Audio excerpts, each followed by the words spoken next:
Okay, well, I imagine that there are going to be more that are going to come in, but we'll go ahead and get this thing started. Welcome. This is our webinar done with Spam House and Inbox Monster, talking about increasing your customers' deliverability capabilities with proactive data. So first, we're going to introduce the three of us. So the first one is me. I'm Matt Stith. I'm the industry liaison for Spam House.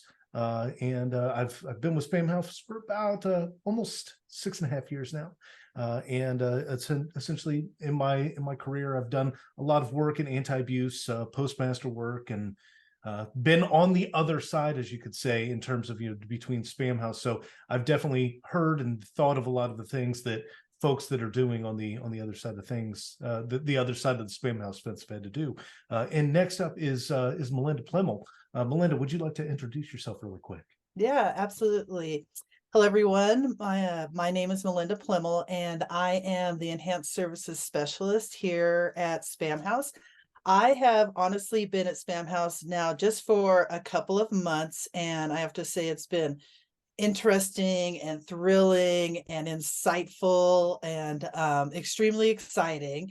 As many of you may know, I've been in the industry for quite a long time and have truly tried to build my career up to this moment, but I've worked at reputation services, ESPs, anti-spam companies. So I've got quite a roundness of what goes on in this industry. And like I said, I'm thrilled to be here and just thrilled to be part of this webinar today. So thanks for the invite. All right. And last but not least, Matt McPhee. Go ahead, sir. Awesome. Thank you, Matt. Good morning, good afternoon, and perhaps good evening to some of the attendees. My name is Matt McPhee. I'm the managing director at Inbox Monster. I have been in the email space in a number of different jobs and disciplines since 2000. So 23 plus years, part of the founding team here at Inbox Monster back in 2020. And our objective with Inbox Monster from the beginning has always been to build a deliverability platform that delivers the most important, most powerful inbox signals to our customers. We have a lot of experience working with all types of enterprise email teams and ESPs, and I'm excited to get into the content today. All right. And with that, we'll go ahead and get into that content. So very first thing that we're going to be talking about is just, reputation. Why manage it? What the heck is it? So, essentially how I tend to talk about it is it's like your credit score. It's like that thing that is going to follow you from place to place, no matter who you are or what you're doing. You're going to have some type of reputational data attached to you. Now, there are things that you can talk about, like how you're viewed in the market, or how you're viewed, behind the scenes. And a lot of what we're talking about today is kind of how you're viewed behind the scenes, not just how you're publicly viewed. Because when we're talking about managing reputation, it's really those things, those factors that happen behind the scenes. And Melinda, what else would you think about why managing reputation? A little bit more into that credit score type of backfeel of what we're talking about. Right. Like when you think about your idea of credit score, right? That's a survival aspect, even in real life. When you have a credit score, I mean, that's going to allow you to move forward in life, right? Like you can buy a home, you can buy cars, you can get things that kind of, progress forward. And that's exactly the same sort of concept here. It's once you get that reputation and you improve that reputation, that's going to allow you to grow in such a positive way that all these external entities are going to be able to look at you and be, yes, this is something we can trust. This is something we can accept. And when when you have that ability and you have sort of that little bit of an avenue, because you worked hard to do it, the doors open up in a lot of ways. I mean, you get more customers, you get more respect in the industry, you get speaking gigs in the industry. So having a reputation, being able to focus in on that and understanding the data that you get in order to really build that is truly, truly key for sure. Yeah, absolutely. And, as we keep on talking about reputation a little bit, it definitely ties to the success of your business. And, it's important because, this is something that follows you. This is something that how you're going to be viewed, how you're going to be, we can say judged.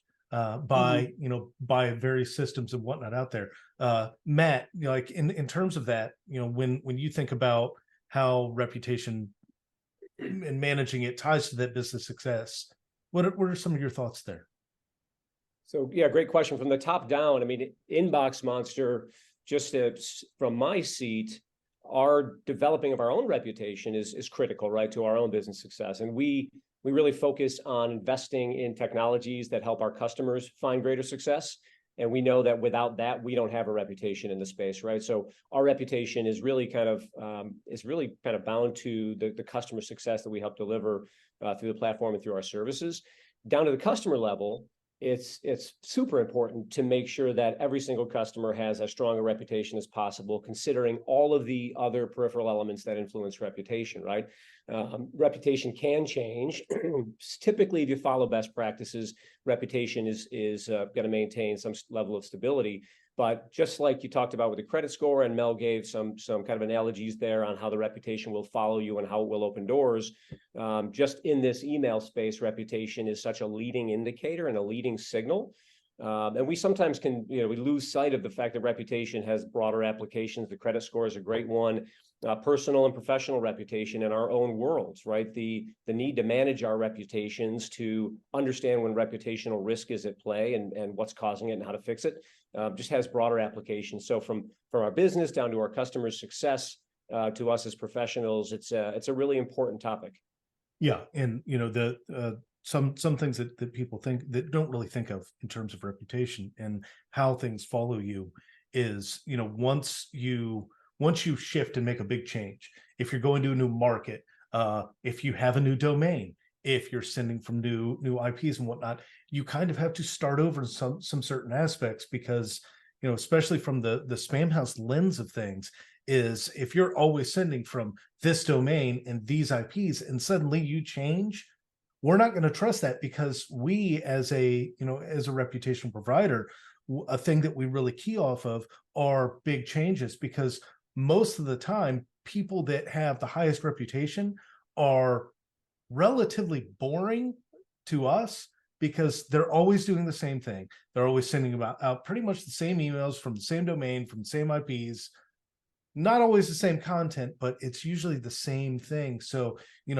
it's difficult to say that positive reputation is boring, but it kind of is in terms of that. Is that something that you can identify with and agree with and understand along the lines, Matt? Yeah, absolutely. I mean, it's for any American football fans in the audience here, we think about it as the offensive lineman, right? You only get noticed when you do something bad. Otherwise, if you're not getting called out and no one's mentioning your name, you're doing your job. And I think that's true to reputation. There's a lot of other things that drive success with email programs outside of reputation, right? Content, offers, how strong your relationship is with your consumers. But at the end of the day, without reputation, none of that matters. Maybe I shouldn't say none of it matters. It doesn't matter as much, because reputation has such an influence over your ability to be successful as an email marketer. Yeah. So next, we're and this comes right back to you, to you, Matt. What are some challenges when you don't have that visibility, when you can't really see certain things around your reputation? In other words, you're kind of flying a little blind. Yeah, it's a great question. So, there's the need to measure things, right? So the number one there, not having anything to measure makes it very, very difficult to understand where you as a sender or an ESP managing an infrastructure kind of stand, right? If you're looking really at nothing but, so let's say, your logs, right? Kind of after your campaigns, ongoing programs, you're looking at your logs as a determining factor as to whether or not you want to work on some things to improve inbox placement rates and the success of your email programs. It's in many cases, it's too late, right? You're having to dig out of a position that you wouldn't have been in had you had access to data, had you had access to some of these things that we call leading indicators, right? The things that indicate something could go wrong and give you time to fix the cause of those things. So not having anything to measure you're just flying blind, as you said. Having leading indicators, access to data points that can indicate that there are some things that could go wrong in the near future, unless the cause of those indicators changing things like a change in reputation status, get fixed, right? So there are behaviors, there are practices that cause changes in reputation, either increases or decreases. But being proactive, having those leading indicators at your fingertips, it allows you to obviously close off that risk, right? And can kind of shine some light on your overall programs. Again, not having access to the right type of data and ending up looking at logs or just looking at performance falling of your email programs and wondering what to do at that point, you're just adding risk to your programs, right? So investing in access to the tools and the signals necessary to kind of every single day understand the health of your programs, the health of your reputation, and more importantly, being notified if there is any changes. I mean, the second they happen, receiving a notification that an adverse event has taken place and things need to be fixed. And so risk mitigation is a huge part, a huge benefit, I should say, of having access to signals, and adding risk is a kind of a downside element of not having access to those signals. And the one thing we don't talk about a ton when it comes to email is the revenue impact, right? The business side of email. Waiting until you are having inboxing challenges, or waiting until you're looking at the logs and seeing some reduction in productivity and engagement is going to have a real revenue and a real profit impact. And so on the business itself, there's a big negative revenue risk when you don't have access to the right level of signals, and most importantly, the proactive and leading signals that help you as an organization, you as an email marketer, or you as an ESP, be as proactive as you possibly can in affecting in a positive way your reputation, or maintaining kind of best practices across the board. So I'd say those are the top four that we tend to see. And those do go away when you do have access to the right level of leading indicators and can be proactive. Yeah.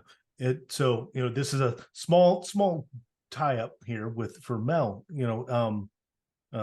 Melinda, like, since you've got decades of experience, on that deliverability side and the understanding of reputation and whatnot, and now you have come into the Spam House fold.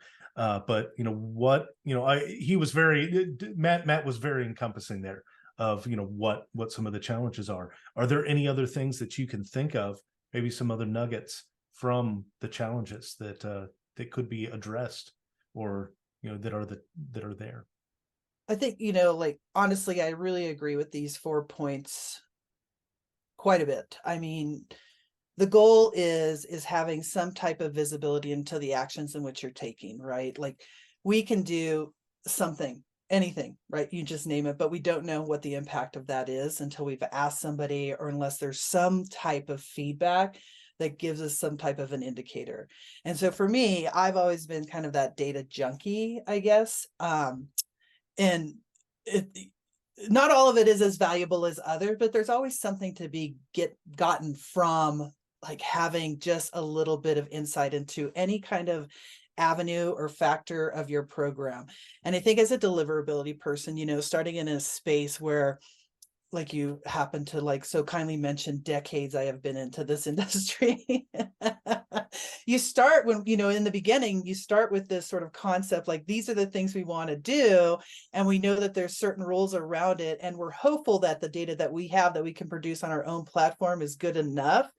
Not always, right? Like, you get just such one view of what is happening, and you need so much reliance on so many other people and factors to help build that. And so as time has grown, as we've all known in this industry, I mean, the accessibility to data reporting has gotten better. I mean, and that just leads on, and I can probably just continue to talk through this, but I'm a big data fan. I think that is probably one of the key aspects into without that, it's just almost impossible to be successful.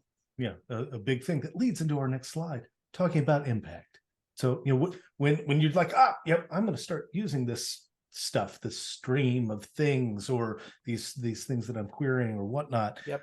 And Matt, so we've got 4 bullet points up here, but you're going to, of course, speak to some of them, and Mel will speak to some as well. But once you've decided, hey, I'm going to start looking at my data, what's happening, where and what, and who's saying what about things, let's talk about that impact. Matt, go ahead. Yeah, happy to. And So just going off of these points here, when we're thinking about ESPs and the way an operations or compliance manager is managing the network of share pools, right? When we talk about these kind of leading indicators, these leading signals as being a great tool to potentially accelerate the movement of senders throughout the pools, right? You typically have a pool, kind of a starting point pool for senders coming in, and a sender based on quality of engagement and quality of data and quality of the email program overall, ideally moves to a stronger pool, and the opposite is true as well, right? So the ability to move senders more quickly based on some of these leading signals can tend to manage the quality of share pools a little bit more effectively. If bad senders sit on a share pool they really shouldn't be on for too long, the adverse effect to other senders on that pool ultimately could be felt, right? And that causes some downstream issues across your client base. And so from a network perspective, we think, with the ESPs that we work with, we see the use of these tools being very, very beneficial from that standpoint, just on the kind of share pool management and sender management piece. Certainly better delivery, right? I mean, there's often the two terms used in this space, and I know a lot of folks on the call on this webinar can appreciate a lot of times you'll hear someone say, well, my delivery is so strong, so my deliverability is very, very strong. Delivery may be 98%, but deliverability may be 85%, right? So some folks just tend to think delivery means deliverability. But when it comes to delivery, could be very strong with a reputational challenge. You're not having a lot of bounces. But some reputational challenges would affect email deliverability. And so overall, the deliverability of an email program tied to good data. And to Mel's point, I mean, there isn't one smoking gun, one silver bullet typically that a deliverability analyst or professional would jump on and say, oh, that tells me something, right? It's typically an indicator there's some smoke, and there needs to be some broader investigation to confirm that one signal is correct, and it could be leading to something more important downstream. And so just having a broader set of access to beyond just one signal, really, really important, managing that strong deliverability in this case. Yeah. Mel, you want to jump in here and take the other two? And I'm happy to continue to I just want to touch base on one thing you said, the delivery versus deliverability kind of concept. I have been in so many conversations with large brands that do indicate we have this great delivery, we're being accepted, and then we'll easily move into, we're getting into that inbox, and I'm like, you don't know that. You know what I mean? But it's kind of funny. But yeah, I mean, when you have a cleaner network and you have some better deliverability, you're going to have just greater success all the way around. And to, Matt's point, who's working with a lot of ESPs and he's working with a lot of customers, that's at the end of the day, the goal. The goal for these small businesses, the goals for these senders, and you can bucket them, small businesses, marketing folks, whatever it is they are sending out a communication and they want some kind of an action to be taken upon that communication, whether it's just information that they're absorbing, whether it's a link that they're going to, click on to get more information, whether it's visiting, your store or something like that. So that campaign in itself is as successful as everything else, right? Like if you don't have a clean network, you're going to have problems getting those messages out. If you don't have good delivery, if you don't have a good reputation, you're going to have issues getting those messages out. But if you have those two things in place, and you have many other factors that can play as well, that is a huge thing. So that's going to be successful delivery. You have good networks, you have good reputation, you're going to have successful deliverability as well. So, and, the opportunity to improve. Having just insight into anything gives you an ability to improve to some degree. It's been very interesting, kind of being on the other side of the curtain over these last couple months and just seeing what is considered with any kind of information that we get. I mean, things that I would have not thought of naturally in the past. But looking at that and understanding, and I don't want to give away secrets, of course, but just looking and understanding, I'm like, that is a very valuable piece of information for this reason right here. So, when you have your very narrow view of what you live in, what's in your own house, having other data come to you and having them, what are they looking at, gives you that opportunity go ahead and improve your program at the end of the day. And any kind of improvement is going to build that reputation, is going to build your brand. It's going to have people wanting to be part of your entity so they can be successful at the end of the day as well. So. All right. Well, thank you, both of you. That's excellent. So, next thing we're talking about here is, proactive reputation. So you're like, okay, all right, I'm going to do this stuff. I'm going to figure out how to do these types of things. And, once you have started on the path, say, yes, I'm going to do proactive reputation management, there is some building that needs to be done. It's not just something you're going to wake up one day and you're going to be like, all right, I'm just going to do this, plug this in here and all of this. It takes some time. So, the first thing that you need to look at is, invest in the team, have a good team, have, somebody who understands deliverability, somebody who understands the soup of acronyms that we have in our world, and can make sense of them, can understand them, and can help your customers, your company, and whatever implement what needs to be done. And that is quite important because they need to understand the reputational data and the points at which they're going to be. And so next, you want to ensure that you have the infrastructure in place, that it's not something that's just going to fall over as you go down this path of being more proactive in your management. Mel, can you speak a little bit more to the team building and the infrastructure foundation pieces to this moving down the path of better reputational management? I mean, email is weird. I mean, it's very tricky, right? Like it's unique in so many ways. There's no other type of electronic communication that works in the way of email or has sort of the concepts that email does, like this reputation factor right there. Like I guarantee any person that's right now on this webinar, they have had a conversation with a family member or somebody that does not live and breathe this like we do.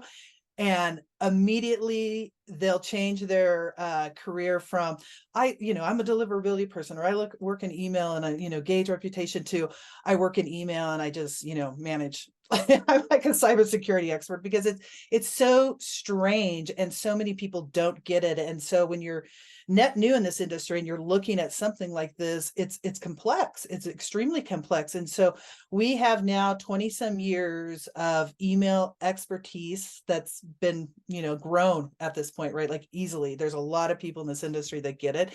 That's exactly what you were saying. Just start with somebody that understands it. Like, you can't just come into something with absolutely no knowledge and decide I'm going to master this, because it is extremely tricky and it is really difficult to understand. So if you have those folks that get it, understand, here's how we have to approach this situation, and here's how we have to what we have to put in place in order for it to be successful.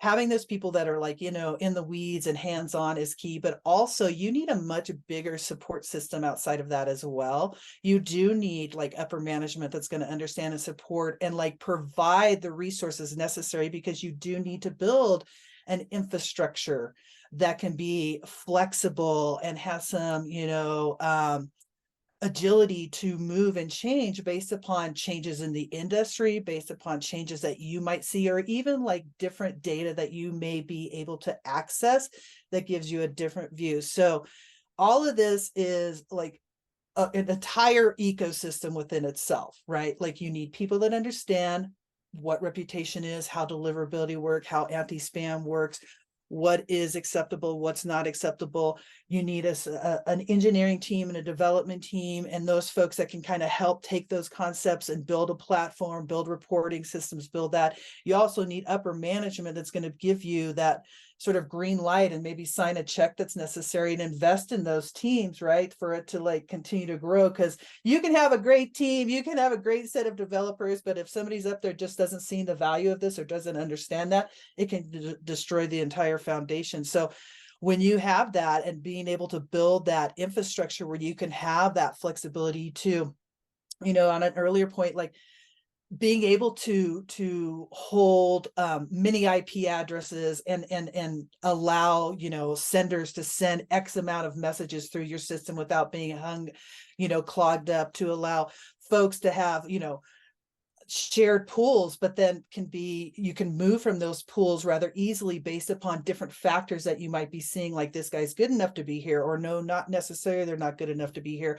And like I said just a little bit earlier, and whenever you get new insight, new data, new changes to the industry, new laws, new best practices, you've got to be able to have your system make those tweaks and be able to absorb that information and change, and just, be able to be stable enough to continue to be successful for your clients and the folks that you're working with, for sure. Yeah, absolutely. And we kind of we're on this slide here, this last one, talking about setting yourself up. We've kind of covered some of this, but a thing that I definitely having that buy-in at the upper level. It's so hard to get, but once you got it, just hold on with both hands. If you can grow a third hand, hold on with that one as well. Mm-hmm. But it's definitely, always have that buy-in. That buy-in from the top is Huge. amazing to have, and to have like, Melinda, why did you shut this thing down? Because this and this. And then they're like, well, I'm going to go to the CEO, and the CEO is like, what did Melinda say? That's so powerful. That's so Huge. amazing. And it's something that will take time. It's not something you're going to do overnight. But you bring the case forward, and you let people understand, hey, this is why we need to be doing things in a certain way, shape, form, or fashion. And when we talk about things like systems and data, yes, you're going to be using reputational data, but systems and whatnot, you can have the greatest deliverability team on the planet. They can get mail into the inbox like nobody's business. However, if they're fighting thousands of fraudulent accounts signing up, there's going to be your stuff's going to go into the trash, because you need to think about things around the whole system and how the whole thing works. So it's important to have those teams. It's important to have that buy-in, but it's also important to have the tools and things in place for the employees, the C-level, the customers of the customers, the customers of the customers of the customers. I don't know if we're doing 3 deep level inception resellers these days, but we're trying to see what we can do with that. But that's very important to have in place, is the systems as well. So invest in your teams, invest in the whole company, invest in the systems, so you can track along the entire mail stream. Matt, do you have anything else to talk about towards that type of setting yourself up for being able to be great at managing your reputation? Yeah, good, great call outs. A lot of great content there. And not every enterprise email team has a Mel like Shopify had a Mel, right? Not every email team has that expert. And so if you don't have that expert and you're working for enterprise brand as a part of their email team, you can get that expertise in partnership with your ESP or in partnership with the provider of deliverability services like Inbox Monster. But having that person, whether they're internal or a partner in an external fashion, is critical, right? And the email teams that are experts on everything they do, but not on deliverability, it's hard to interpret, it's hard to react, it's impossible to remediate. So having access to the data, but not the expertise, is only halfway, in my opinion, right? So having someone on your team, again, internal or external, is a critical part. And I'm looking at the participants list. We have some of the industry's best deliverability analysts on this call, and hopefully they're all nodding their head right now, because we're all in that kind of same boat with the same objective. Systems and data, I'll turn data into kind of analytics for a little bit. Getting buy-in from management is sometimes only possible through the data, right? Proving that taking certain actions results in data that looks like problems are ahead, right? We've all been in the space long enough to have heard the kind of horror stories around the pre-holiday re-engagement campaigns that weren't re-engagement campaigns. They were just taking the inactive file, blasting it out with the engaged file to try to drive more revenues, and deliverability falls. So being able to actually use data and intelligently talk to leadership about, gosh, if that really happened, let's look at the data and let's look what happened and let's avoid that in the future. Sometimes that's the only way to get management and leadership to support initiatives that cost more money, that may cost more patience, right? May take a little bit less time, may send less email. There's still plenty of people that still value put the value on the email stream based on the volume of email they send. Not always the case. In fact, rarely the case, right? The productivity out of the email streams, the value, the revenues, the profits out of the email streams, that matters more than anything. So data beyond being able to resist the fraudulent data that ultimately could cause reputational issues, having a broader set of data to get management aligned with certain initiatives, that can be really, really powerful. So encourage you, if you don't have the access to everything you need, try to find it because it can be really powerful. Yeah. And, of course, we're here, we're talking about Spam House. So, we're gonna also now talk a little bit about, our Spam House Intelligence API, because, this is a tool that we have developed, within our development teams. Took way too long to really, get pushed out the door. But as with anything, you want to make sure that what you're getting out is going to be of value, is going to be able to provide people with what they need to be able to positively manage their reputation. And when you almost ask anybody in the email space, what is Spam House? They block mail.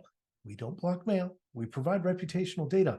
And where we're trying to let people understand more now is with this API. So what we're really wanting to do here is not just give you this is either in one of our block lists, and think of these things as more. It's something that we've detected. It's something that we've seen, and for the part that we really have built out and put a lot of work into is the domain reputation score sets, and what that is anything that we've seen as for years now, because we're building into this database now, is you're able to get a better view of what a domain's reputation is and the context behind it.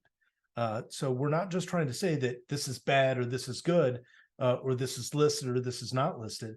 There's a whole range, a whole shades of gray about domains and that information about them. So you're going to be able to understand and glean more information from what a domain is, how it looks, does it have a negative reputation? And we try and break it down into even more signal there, where you can say, like, if you look at certain, let's just say a large sending network, that, we as an organization by our policy aren't going to put in one of our reputational lists as a negative reputation because of the false positives that could happen. It does have negative aspects to its overall reputation. So it could have a score, like, let's say, of 26, but when you break it down into the specific categories, you can have a negative score for your SMTP. So essentially SMTP means that you're sending an email, and then your infrastructure could be excellent. And the human or the open source intelligence part could be a positive thing, because you're doing all of these things right, but you've got this area that you're doing wrong in. And it helps somebody understand that you can always get better. We talked about the ability to improve. You can have a very positive number within our reputational data set or somebody else's reputational data set, but if you don't understand that there are pieces that build up that reputation, it's a piece that, oh, I'm doing badly here, how can I improve that? And what we try and do is provide context around that and say, you're hitting spam traps, or you're misconfigured in some way, shape, form, or fashion, and these are things that people miss quite a bit. I mean, we tried to say that we're not misconfiguration house. The amount of requests that we get around misconfigurations is quite staggering if you were actually able to see what comes into us. And it's just people not realizing, oh, I should have done this in a different way. And then lastly on here we have IP detections, and that is not at the exact place that domain reputation's at right now, but it is providing you additional context around it and letting you understand, hey, this is when we saw it. This is when we saw it last. And you can look at some historical information on there as well. So it's letting you make a better informed decision about what you're seeing. And the good news about this is you can use it all the way before it hits the mail stream, and you can do it after it's gone out as well. So it gives you that full view of everything. So you're not just saying, Okay, do I need to do things on, mail that's going out or mail that's coming in? You can look at it the entire way around.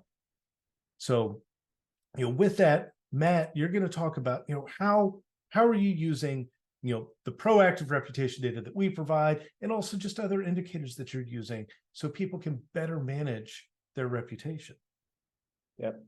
Thanks for that lead in, Steph. I think does the next slide have the screenshot there that, oh, here we go. We'll talk to some of this content. Sure. So yes, from a proactive standpoint, and I mentioned early on how important for us anyways, and our customers, the leading or proactive signals are, right? They help us understand when bad things could be coming based on some of the early signals and the smoke that we're seeing, and help us react and work with our customers to change behaviors before they cause inbox challenges. And so that's one of the first things, and probably the most important thing, is that proactive signals, proactive reputation, especially allows us to be active and allows us to take action earlier than would otherwise be possible if we were relying just on inbox placement rates to be the determining factor of when we take action, right? So there's downstream and kind of lagging factors and lagging signals, inbox placement being one of them. If one of our customers sends an inbox placement test and we see a fall in inbox placement, that's going to be a lagging indicator that there's challenges now that need to be addressed and that are affecting the inbox placement rates. And so these proactive signals allow us to take action before they affect the productivity and the revenues associated with email programs. By taking action, naturally, that's going to have a minimizing effect on any sort of inbox issues for any of our customers. And we set up these notifications that I referenced earlier. They are really, really important, right? To understand the when something adverse takes place and be able to react to it quickly is just another backstop to being in a system every day and looking at the data, to having notifications remind you that something had just taken place and drives that initial action and mitigates the deliverability impact. And again, we mentioned it earlier, we don't have this conversation a lot when we talk about revenues associated with emails, but the businesses do inside of our customers. And so we know that ultimately our responsibility in driving customer success is going to be driving success that yields dollars for the business. And that's what proaction and these kind of leading indicators allow us to do, is head off any of the challenges that would ultimately affect revenues. And what we found, and we talked about this at one of our previous conferences, the digging out of a deliverability issue takes a month or a month plus, depending on the severity of it. That's 30, 45, 60 days of revenue impact, of inbox placement impact, of brand impact. Where we can head that off before it becomes an issue, it's worth all that extra effort and all that extra investment in technology and signals, because that allows our customers, as you said, Matt, to be boring, to deliver at the top rates, to find success, to try new things without risking inbox placement rates and email success. So that's on the brand side, right? That's what we see with a lot of our customers. And even at the ESPs that are on this call, the deliverability analysts and customer success teams that work directly with their key accounts.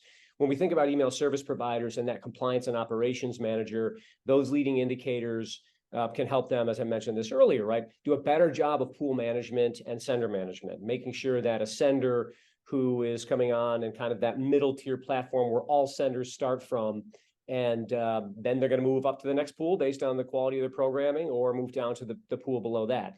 And so the ability to take more proactive action, understanding a little bit more about senders that are coming in, and then understanding quickly when a sender needs to be moved, can lead to better operational risk management.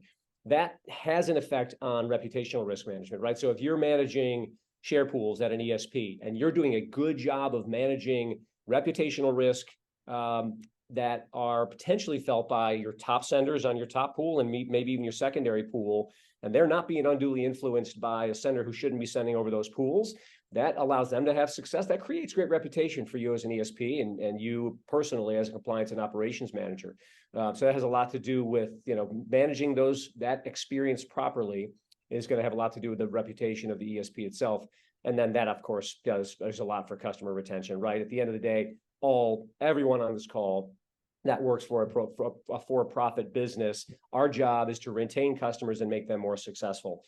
That's these proactive signals. I mean, they couldn't be more valuable in helping drive strong customer success and ultimately delivering strong customer retention for our businesses. Excellent. So you were talking about this infamous screenshot. I assume that there it is. Yes.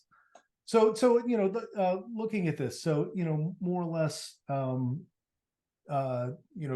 this is essentially somebody comes in as just a regular customer of Inbox Monster, and this is what they can see in their domain reputation data. Yeah, that's right. This is in the interface. This is under our reputation section, and specifically our domain reputation section, where a user or a viewer of this data is able to see their domain reputation at both Google Postmaster Tools and Spamhaus. And if you're familiar with the Spamhaus reputation signals, you'll have that primary status, which in the middle upper rectangle there, you'll see is high. And to the right of that, you'll see no data. And Matt, correct me if I'm wrong here. I think it's any status under neutral. And if you can squint your eyes a little bit and see that bottom right trend chart, you'll see high, medium, neutral, and then you'll see low, bad, malicious. So any primary status from Spamhaus of bad, low, bad, or malicious will come with secondary information. Am I getting that right, Matt? Yeah, you'll have enhanced classifications, tags around the domain. Now, some may not necessarily have the tags, because there may be certain factors that are just leading it into having a negative reputation, but we haven't exactly tagged it against something. Like, let's say you're on a bad network and you have a brand new domain. You may have a negative reputation, but you're not going to be classified as a spammer or on bad infrastructure. It would be more of you would have that low score, and you would be able to dig in and be able to see, okay, it's because of these other factors that is giving it, having the new domain and being on a bad infrastructure, bad neighborhood. Awesome, thank you for that. Yeah. And just one additional note on this sort of a screen. This is the type of data that tends to be more valuable to our deliverability analysts or our customers' deliverability analysts.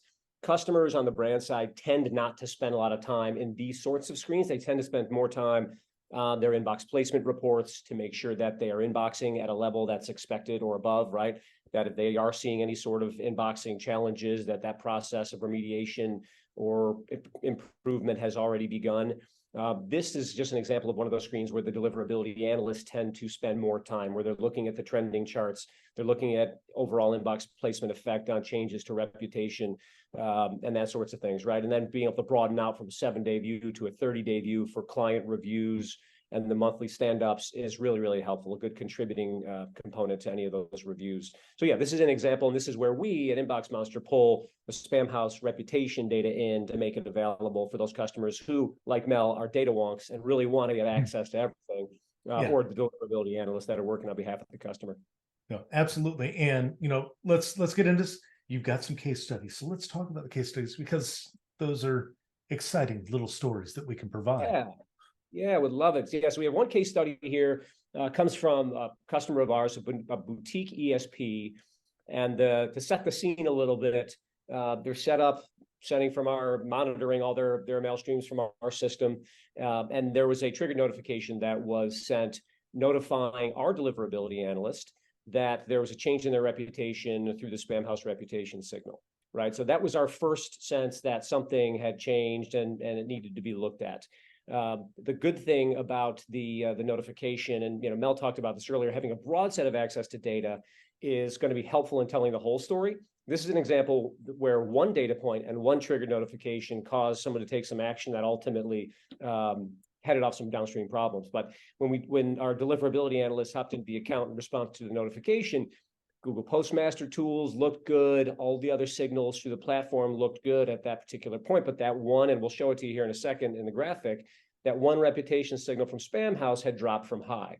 And so it allowed our deliverability analyst to take immediate action, right? And remediation takes a number of different steps. But one of the first things, and if you can flip to the next slide, Matt, one of the first things we'll do is confirm the data, right? So we take action by logging into the system in response to the notification, making sure that we see exactly what happened and what triggered the notification. And as you can see on the left here, there was no change to GPT. So that's just a signal that stayed constant, right?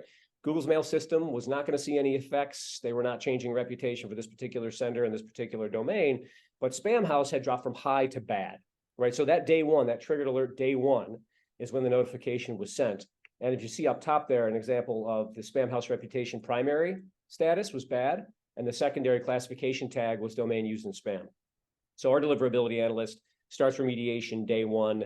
And if you can click over to the last slide here, Matt, on the case study, pardon me, alert received, reporting confirmed, and then the next step is reach out to Spam House and connect with someone at Spam House to ensure that what we're seeing is factual and intentional, but also to try to get a better understanding of what caused it, right? And that is probably one of the more valuable parts of any sort of remediation process. It's not binary where a deliverability analyst can call Spam House and go, fix it, because Spam House is going to go click.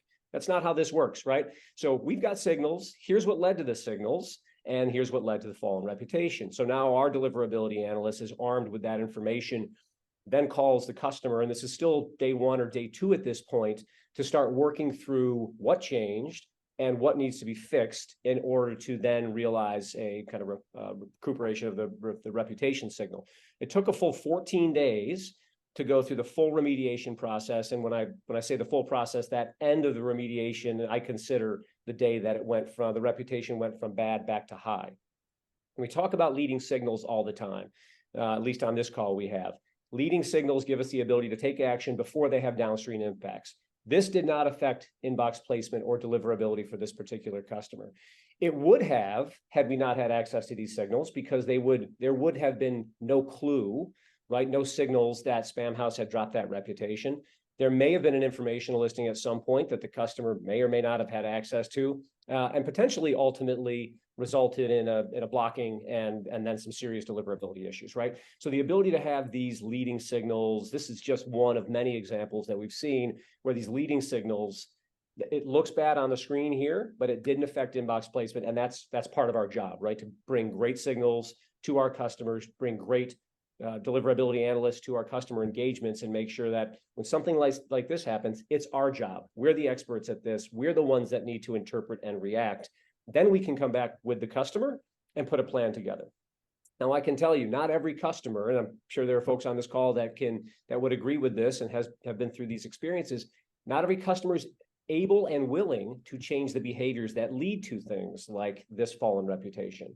And thankfully, with this particular customer, they were like, yeah, we need to fix some things here before they cause issues. And so let's work in concert to get this done right. And so these signals are excellent. A customer who's actually willing to change things and with leadership who supports that particular customer is a great thing. And that's in this case where these leading signals were so valuable.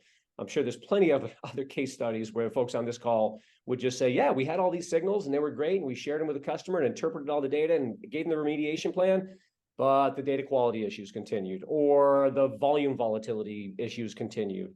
So with a good partnership, these sorts of case studies can result in success.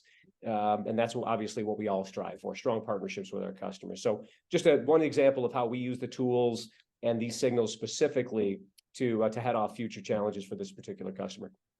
Yeah. And, when you approach this customer, were they like, okay, let's figure it out? Was it just, yeah, let's get it done type of thing? Or was there any anger involved? When it comes to Spam House, there's usually a lot of anger involved. So, just curious, since they had this additional thing, and of course it was coming from you in the terms of, helping, et cetera. So how was the initial interaction with the customer? Yeah, it's a great point, Matt. The way a deliverability analyst approaches a customer with a challenge like this has a lot to do with that initial kickoff, right? Let's dig into this together as a partner and let's find out what caused this. There are other ways to approach a customer that could be more accusatory, and that ends in a worse conversation. I would say this particular customer really was excited about the addition of the Spam House domain reputation signal. When it first came in, I think this customer actually submitted a ticket to ask us to add this trend line for any customer, but for them in particular, so they could monitor broader timeframes around the reputation signal. So when they saw that there was a drop, they were already happy that they had access to this signal, and I think they were a little bit more aligned with the need to identify what caused it and fix things. But I know your question is backed with many experiences that weren't so positive, and I agree with you 100%. Not everybody historically has said, "Oh, spam house, cool. Let's figure out how to fix that," as opposed to, "Damn them," right? Because we know that maybe up to a year ago, it was a much more of a black box, and now you guys, I think, have done a tremendous job of communicating and building tools for the market, and being more involved than ever in the discussion, which is outstanding for everyone. And so I think that reputation, undeserved as it was prior to that, is certainly is improving over time. But thankfully for this one particular case, it was a strong relationship that we had, somebody that was excited that they had access to the signal and was willing to fix pretty quickly. Yeah, if you know, and honestly, if you don't want to do things right, you're gonna hate us, because we want you to do things right. And you know, we're gonna move over to Q&A, but you know, they're actually, we're gonna do some Q&A on this page before we move over. So we did have a question in the chat. Now I don't know, because I don't know this specific one, but what was a listing generated before this drop in reputation? So Do I you don't know. remember? I don't know I would have to defer to our deliverability analyst on those details. I do know that the information shared with the person that we contacted at Spam House was hugely important, right? The reason for the fall was caused by something that had happened very recently with the customer, and it was easy enough for them to unwind. That the time frame around that fall was relatively brief. But I do not know if a listing preceded the actual fall or not. Do you recall the details around that drop? Like Trap hits. what caused it? Was Yep, spam trap hits. Spam trap hits? Okay. Yep. So yeah, and that will happen. That will cause you to drop. And you know, we definitely do list folks based off of, you know, spam trap hits, if that's any surprise to anybody. But you know, it's definitely a thing. So you know, with that, we're gonna go into questions, and please tippy tap at your things. This is your time to shine, everybody. So and you know, I'm gonna comment to the chat here. There are the chances for somebody who is exhibiting a negative reputation. That context can be available before a listing does get generated. So it's being able to, you as I said, with certain domains that have higher scores, they can have drops in specific types of reputation. And this is something that would help somebody if your registrar got hacked and they started changing up your DNS will fall down to a certain degree because of it was a certain A record, now it's another A record. It was a certain MX, or now it's another MX. There's also things where you can talk about the levels of depth in there, like when you look at if a new host name is getting created, or a new subdomain, however we're going to refer to them, but it gives you that understanding. So you know, that's something that can be used. Yes, you can get signal of my domain is starting to go south. And you can get that additional understanding and context from that. Matt, go ahead. Can I just add quick context? I was able to get a note that there was no listing that preceded the drop, but this particular sender and this sending domain had a listing earlier in the year. So I don't know if the nuances of historical listing affected anything, but I just wanted to share that with the listeners before we move on to Q&A. Yeah. So actually, Brad posted the update in there. So you know, there you go. That is an example of you dropped in reputation, but you weren't listed. And you know, it's a huge signal for folks, because when we did when we had that slew of informational listings, it was, you know, the first time we did it, it was a complete panic. The second time we did it, there was a smaller panic, but you know, it was more or less figuring out the lessons learned. And when we look at that type of thing, when we talk about informational listings, that type of information is really going to be going into the API in the future. And that's where it's going to be accessible. That's where you're going to be able to understand, okay, so I have a negative reputation on my IPs of hitting spam traps for these ranges of IPs. And it's even better if you can tie it together with the domain reputation and the IP reputation, marry them together and say, okay, so it was Melinda from 1.1.2 that was sending the spam. So you'll understand that that's what it is. Not to say that Melinda was a spammer or is a spammer, but you know, that's something that you can do. So looking through here, you spoke about the broad application of reputation data. How else can this signal be used for senders? And we have in blocks vetting.